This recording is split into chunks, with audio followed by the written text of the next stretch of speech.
നമസ്കാരം. ഓരോരോ തെരഞ്ഞെടുപ്പുകളിലും CPM ഓരോരോ അടിപ്പാവാട കഥകളുടെ പശ്ചാത്തലം ഒരുക്കിക്കൊണ്ട് അല്ലെങ്കിൽ അത്തരം ചില കഥകൾ ഉണ്ടാക്കിക്കൊണ്ട് രാഷ്ട്രീയ ശത്രുക്കളെ വകവരുത്തുകയും തെരഞ്ഞെടുപ്പുകൾ ജയിച്ചു കയറുകയും ചെയ്യുന്ന ചരിത്രം നാം കണ്ടിട്ടുണ്ട്.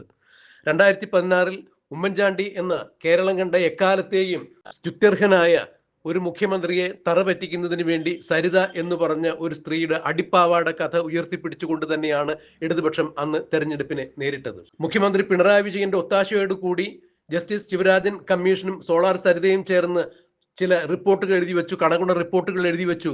അതാണ് പിന്നീട് ഉമ്മൻചാണ്ടിക്ക് വിനയായത് എന്നൊക്കെ പറഞ്ഞുകൊണ്ട് തന്റെ കനൽ വഴികൾ എന്ന പുസ്തകത്തിലൂടെ ദിവാകരൻ, ഇടതുപക്ഷത്തിന്റെ മന്ത്രിയായിരുന്ന ദിവാകരൻ തന്നെ അത്തരം വിഷയങ്ങളെ പർവ്വതീകരിച്ച് കാണിച്ചിട്ടുണ്ട്, തന്റെ ആത്മകഥകളിലൂടെ തുറന്ന് എഴുതിയിട്ടുണ്ട്, എതിർത്തിട്ടുണ്ട്.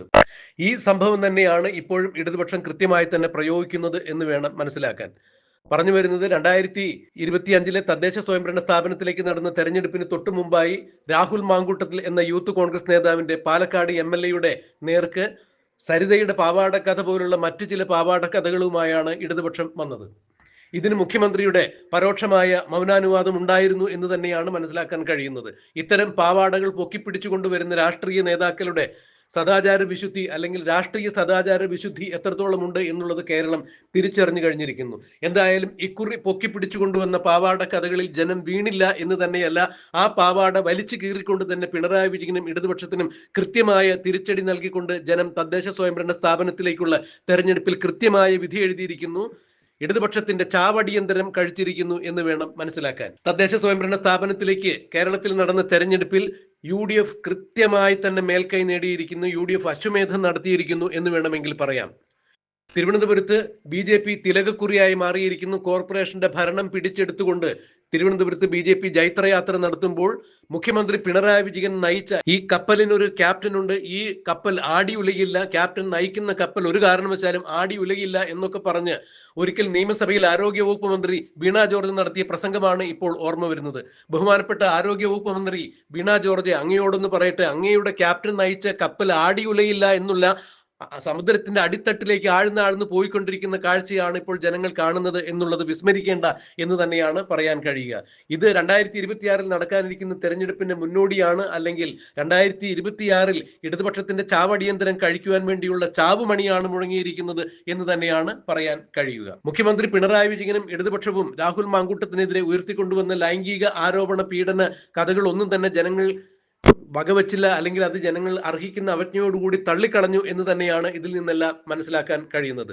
ഓരോ തെരഞ്ഞെടുപ്പ് കാലത്തും ഓരോ പാവാട കഥകളുമായി വരുന്ന ഇടതുപക്ഷത്തിന്റെ ഇത്തരം നയ സമീപനങ്ങളെ ജനങ്ങൾ പുച്ഛിച്ച് തള്ളിയിരിക്കുന്നു. ഇത്തരം പാവാട കഥകൾ കൊണ്ട് ഇനിയും വന്നു കഴിഞ്ഞാൽ ജനങ്ങൾ ചാണകത്തിൽ മുക്കിയ ചൂലെടുത്ത് ഇടതുപക്ഷ നേതാക്കളെ അടിക്കും എന്നുള്ള തരത്തിൽ തന്നെയാണ് ഇപ്പോൾ ഈ തെരഞ്ഞെടുപ്പ് വിധി വന്നിരിക്കുന്നത്. ഒരു കാരണവശാലും ഇനി ഒരു സോളാർ സരിതയുടെയോ അല്ലെങ്കിൽ മറ്റേതെങ്കിലും സ്ത്രീകളുടെയോ അടിപ്പാവാടയുടെ കഥകളിൽ കുടുക്കിക്കൊണ്ട് കോൺഗ്രസ് നേതാക്കളെയോ മറ്റിതര രാഷ്ട്രീയ നേതാക്കളെയോ കുടുക്കിക്കൊണ്ട് വോട്ട് നേടാം എന്ന് ഇടതുപക്ഷം വിചാരിക്കേണ്ട എന്നുള്ള കൃത്യമായ സൂചന തന്നെയാണ് ഇപ്പോൾ ഇടതുപക്ഷത്തിന് നൽകിയിരിക്കുന്നത്. ഇടതുപക്ഷം ഉയർത്തിക്കൊണ്ടുവന്നിരിക്കുന്ന അടിപ്പാവാട രാഷ്ട്രീയം വലിച്ചു കീറി കത്തിച്ചിരിക്കുന്നു കേരളത്തിലെ പ്രബുദ്ധരായ ജനങ്ങൾ എന്ന് വേണം മനസ്സിലാക്കാൻ. മുഖ്യമന്ത്രി പിണറായി വിജയനെ സംബന്ധിച്ചിടത്തോളം ഇത് വലിയ തിരിച്ചടി തന്നെയാണ്. തിരഞ്ഞെടുപ്പിന്റെ അന്ന് രാവിലെ വോട്ടെടുപ്പിന് ശേഷം മാധ്യമങ്ങളെ കണ്ടപ്പോഴും മുഖ്യമന്ത്രി പിണറായി വിജയൻ രാഹുൽ മാങ്കൂട്ടത്തിനെതിരെയുള്ള ലൈംഗിക പീഡനത്തെക്കുറിച്ച് സൂചിപ്പിച്ചിട്ടുണ്ടായിരുന്നു, സ്ത്രീലമ്പടന്മാരുടെ കഥകൾ പറഞ്ഞിട്ടുണ്ടായിരുന്നു. ബഹുമാന്യനായ മുഖ്യമന്ത്രി ഇത്തരം പാവാട കഥകളൊന്നും ഇനി കേരളത്തിൽ ഏൽക്കില്ല.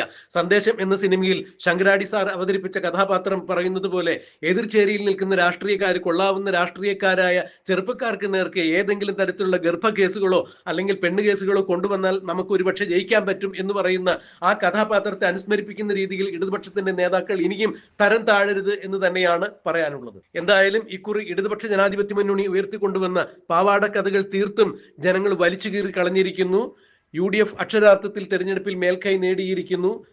UDF അശ്വമേധം തന്നെയാണ് നടത്തിയിരിക്കുന്നത് എന്ന് പറയാൻ സാധിക്കും. തിരുവനന്തപുരത്ത് മുഖ്യമന്ത്രി പിണറായി വിജയന്റെ ഭരണസിരാ കേന്ദ്രത്തിന് തൊട്ടു താഴെയുള്ള കോർപ്പറേഷനിൽ, തിരുവനന്തപുരം കോർപ്പറേഷനിൽ മുഖ്യമന്ത്രി പിണറായി വിജയന്റെ ഇടതുപക്ഷത്തിന്റെ വർഗശത്രുക്കളായ BJP താമരയിൽ ഇരുന്നു കൊണ്ട് ഭരണം നടത്തും എന്നുള്ളത് ഉറപ്പായി കഴിഞ്ഞിരിക്കുന്നു. തിലകം ചാർത്തും തിരുവനന്തപുരം എന്ന തരത്തിൽ തന്നെയായിരുന്നു BJPയുടെ തിരുവനന്തപുരത്തെ തെരഞ്ഞെടുപ്പ് മുദ്രാവാക്യങ്ങളെല്ലാം തന്നെ. അവർ അക്ഷരാർത്ഥത്തിൽ അത് സാധിച്ചിരിക്കുന്നു, നേടിയിരിക്കുന്നു. തിരുവനന്തപുരം കോർപ്പറേഷന്റെ ഭരണം BJP പിടിച്ചെടുത്തിരിക്കുന്നു. ഇത് മുഖ്യമന്ത്രി പിണറായി വിജയനും ഇടതുപക്ഷത്തിനും കൃത്യമായ തിരിച്ചടി തന്നെയാണ്. ഇനിയും പാവാട കഥകൾ ഉയർത്തിക്കൊണ്ട് ജനങ്ങളെ സമീപിച്ചു കഴിഞ്ഞാൽ കേരളത്തിലെ പ്രബുദ്ധരായ ജനങ്ങൾ ഇതെല്ലാം തള്ളിക്കളയും എന്ന് തന്നെ മനസ്സിലാക്കിയിരിക്കുന്നു. ശബരിമല സ്വർണ്ണക്കൊള്ള ഒരു കാരണവശാലും ജനങ്ങൾക്ക് മറക്കാൻ സാധിക്കില്ല. ശബരിമലയിലെ സ്വർണ്ണ നിർമ്മിതികളെല്ലാം ഒന്നൊന്നായി അടിച്ചു മാറ്റിയ കേസിൽ ഇന്നേ വരെ അറസ്റ്റ് ചെയ്യപ്പെട്ടിട്ടുള്ള എല്ലാ ആളുകളും അല്ലെങ്കിൽ എല്ലാ പ്രതികളും CPM-ന്റെ സമുന്നതരായ നേതാക്കളാണ്, CPM-ന്റെ MLA-മാരാണ് എന്നുള്ളതാണ്. അതായത് CPM-ന്റെ മുൻ MLA പത്മകുമാറിനെ അറസ്റ്റ് ചെയ്തിരിക്കുന്നു. CPM-ന്റെ മുൻ പഞ്ചായത്ത് പ്രസിഡന്റ് ആയിരുന്ന N വാസുവിനെ അറസ്റ്റ് ചെയ്തിരിക്കുന്നു. ഇതുപോലെ CPM-ന്റെ സമുന്നതരായ നേതാക്കളാണ് ശബരിമല സ്വർണ്ണക്കൊള്ളയുമായി ബന്ധപ്പെട്ട് ഇതുവരെയും അറസ്റ്റിലായിരിക്കുന്നത്. അത്തരം ജാള്യങ്ങളെല്ലാം മറയ്ക്കുന്നതിന് വേണ്ടിയാണ് ഇടതുപക്ഷ ജനാധിപത്യ മുന്നണി ഇപ്പോൾ പാവാട കഥകൾ ഉയർത്തി വന്നുകൊണ്ടിരിക്കുന്നത്. ഈ പാവാട കഥകൾ അക്ഷരാർത്ഥത്തിൽ തള്ളിക്കളഞ്ഞിരിക്കുന്നു. മുഖ്യമന്ത്രി പിണറായി വിജയന് ഇത് രണ്ട് ചെകിട്ടത്തും കിട്ടിയ, മാറി മാറി കിട്ടിയ ജനങ്ങളുടെ പ്രഹരം തന്നെയാണ് എന്ന് മനസ്സിലാക്കുന്നു. ഇടതുപക്ഷ ജനാധിപത്യ മുന്നണി ഉയർത്തിക്കൊണ്ടുവന്ന പാവാട വലിച്ചു കീറിയിരിക്കുന്നു കേരളത്തിലെ പ്രബുദ്ധരായ ജനങ്ങൾ. ഇനിയും ഇത്തരം പാവാട കഥകൾ ഉയർത്തിക്കൊണ്ടുവന്നാൽ കേരളത്തിൽ ജനങ്ങൾ ചാണകത്തിൽ മുക്കിയ ചൂലുകൊണ്ട് പിണറായി വിജയനെയും ഇടതുപക്ഷത്തെയും ആട്ടി ഓടിക്കുമെന്നുള്ള കൃത്യമായ സൂചന നൽകിക്കൊണ്ട് തന്നെയാണ് തദ്ദേശ സ്വയംഭരണ സ്ഥാപനത്തിലേക്ക് നടന്നിരിക്കുന്ന തെരഞ്ഞെടുപ്പിൽ വിധി എഴുതിയിരിക്കുന്നത്. UDF-നെയും BJP-യെയും കൈപിടിച്ച് ഉയർത്തിയിരിക്കുന്നത് എന്ന് വേണം മനസ്സിലാക്കാൻ.